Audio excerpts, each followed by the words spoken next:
Good afternoon, good evening, or good morning. We're going to review my latest bag of trades. It is March 14th, where I am on the eastern coast of Australia. We're going to have a look at what's in the bag, go through a bit of the news, have a look at the Bitcoin chart, and then have a look at one of the particular trades and map out how we're DCAing into that swing trade and how we're going to get out of that. So why don't we start with having a look at the bit of news. Now, there is quite a bit that's been happening in the last 48 hours. Obviously, the stablecoin wars have continued. We saw USDC depeg after the banking collapse of two banks. And then we've seen the US Fed bail out the banks. And I believe there's a lot more contagion and things with respect to the banking sector. However, all of that volatility we love because that helps with our DCA trading, which I'm going to get into shortly. Let's have a look at the BTC trade. We're going to have a look at what's going on the chart. We've got the 6-minute chart, the 4-hour chart.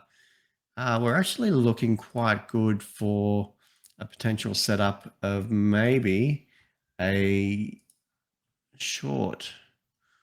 Let's have a look at this on the 4-hourly. This looks juicy. This looks very juicy for a possible short, probably around about the, maybe 24.8 region to see what's happening there. I'm not a huge believer in shorting, but, if I was more of a trader when it comes to Bitcoin in particular, I would probably take a short trade around about that level. We'll have a look at what's in the bag. Now, these are the current tokens that are in the bag. We'll have a look here at my bot manager. All of our trades are running via a 3 bot using Binance as the exchange. And you can see there I've got 16 trades. We've got some red bags down here, which I started about 21 days ago, trying to get out of them with Matic, Doge, and Cardano. But we've got some new ones here using our QFL indicator to start those trades. What essentially that means is these are pumping against the US dollar. However, if we compare them against the Bitcoin pair, which I trade, you will see a different story. So that's how it's going compared to Bitcoin as a base currency, which we're considerably down now. In this respect, I love the red. I love the red because we want to DCA into the particular token or the altcoin and then work our way out using dollar cost averaging and a martingale strategy, which you'll get. One of the coins I want to focus on just for the purposes of this particular video is making sure that we understand what we're doing. And we're going to look at GTC, BTC. So go over to that chart and I might just bring up the backtesting first and foremost to make sure that we have a clear understanding of making sure we're not going into the trade blindly and we have understood any potential drawdown or risk related with this particular token. So this is GTC against the Bitcoin pairing on Binance. It's on a 1-hour time frame. And I've loaded up the QFL indicator that I use and basically set the parameters for how we're going to take this trade. Now run through that essentially, meaning we've got our initial capital of what we're going to risk. So 0.0640208. So converting that, that's roughly around about an exposure of $1,569 at Bitcoin's current price as it is today, which is just over $24,000 USD.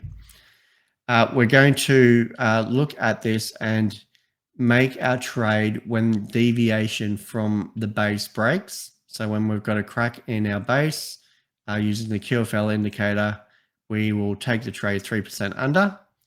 And what that will do is set up our trade in the particular way of making sure we've got a take profit of 8.5%. We've got no stop loss. We're taking 6 safety trades. And after each trade, we're taking that from the previous order, a 3% deviation. I'll run through that. I've got a spreadsheet to show you which clearly maps out what that looks like. So on this particular GTC Bitcoin chart, Having looked at some of the statistics, we've got a net profit of 131% over the trading period. So quite considerable in terms of backtesting this particular coin. So we've started 44 deals. We've completed 43. So we've got a win rate of 100%.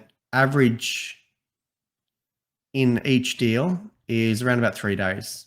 Our mean is around about a week. So our median is 3 days, 1 hour for this trade to play out.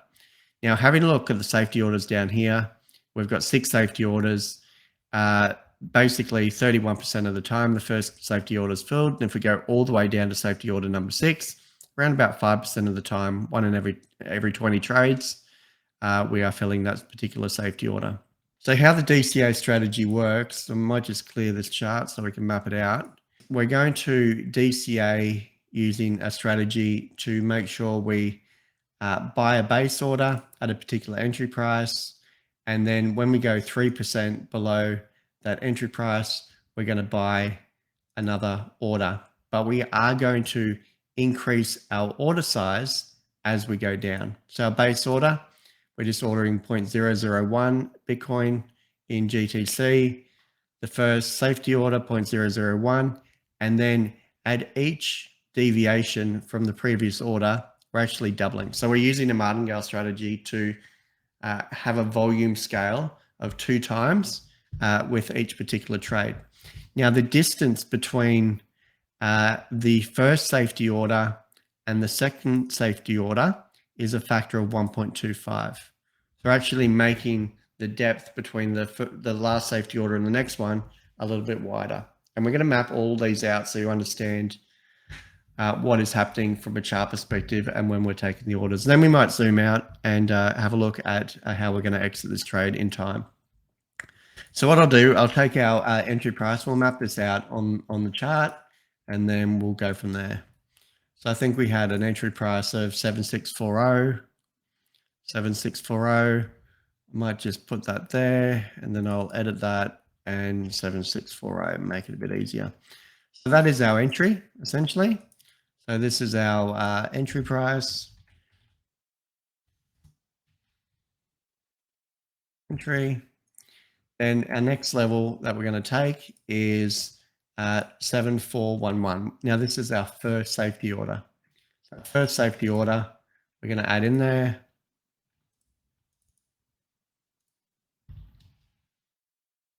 Safety order, safety 1. That's where that one's in there. We might just zoom in so it's a little bit easier to see. And we're going to have more safety orders as we go down. So we might just bring all them down and just map them out where we might see them play out. We'll get all them on the chart. So we've got 1, 2, 3, 4, 5, 6. So safety order number 2. Number 2 is we've got 2, 4.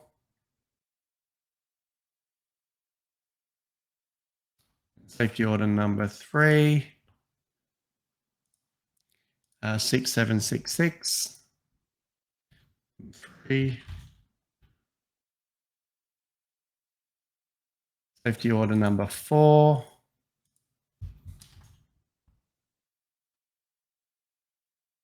6319. Safety order number 5.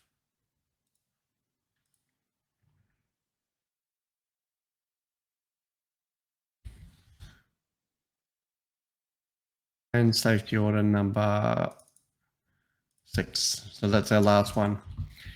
So once we've got all them plotted on the chart, we'll have a look. We might zoom out and have a bit of a closer look at what we're looking at. So that's number 6. You can see here, if I go back a bit, now we'll try and establish where we actually took the trade, which I believe it was around about here. So we might put a vertical line on that particular one. Just okay,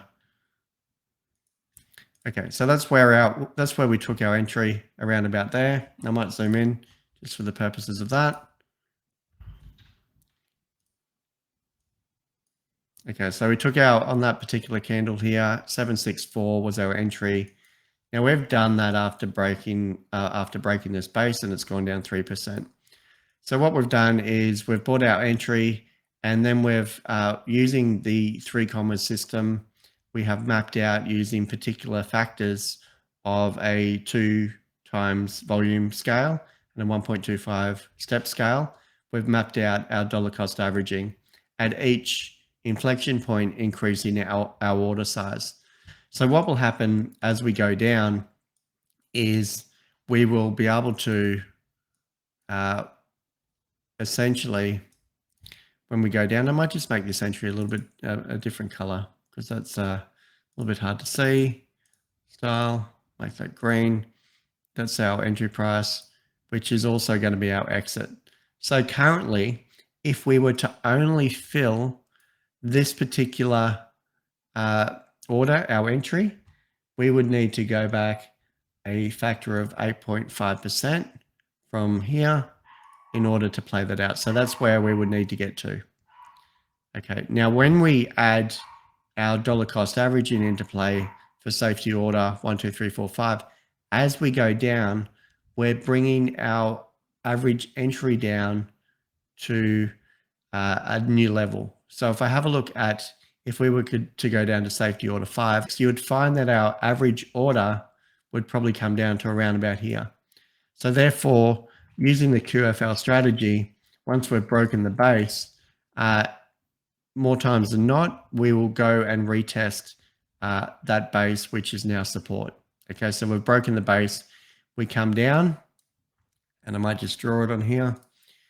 We come down here, we're filling these safety orders, and then we come up to retest this particular level. Obviously, that is when we will exit the trade. So that's how the strategy works. We're probably going to keep track of this on the next few days to see it play out.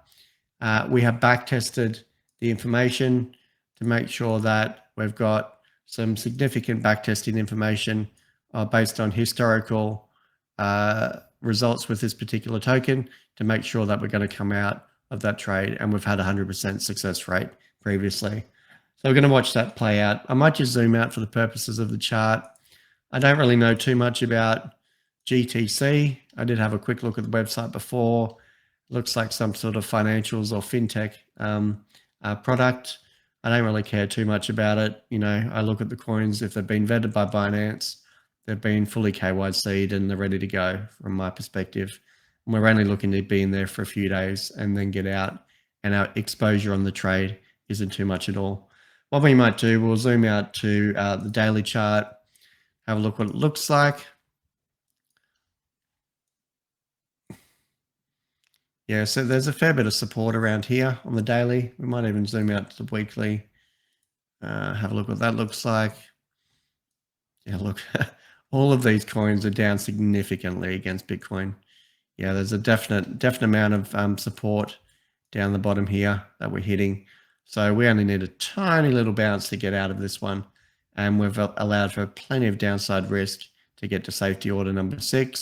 So I'm pretty confident that that will play out in due course. Some of these coins, they're very low volume.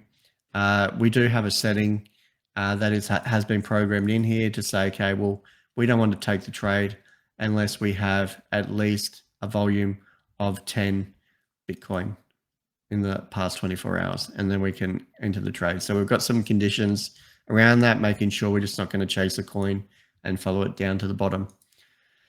So that is that trade setup. What I might do is I'll check back in a few days and we'll go over that. We might play it out and see how that sort of looks. But where it stands now, I think we're well positioned, and we've got a few good tokens in our bag to make sure we can turn this red into green in a small amount of time. The thing with Bitcoin is Bitcoin will always run first. Bitcoin will always run first. So we've had 8.2% in the past 24 hours on Bitcoin. You will find that these other altcoins will then start winding up and chasing Bitcoin. And then at some point, they will go to the moon for a short period. And that's where we always make sure we take profit and exit our trade. Please like and subscribe. And I'll be back in the next day or two with an update on this particular trade.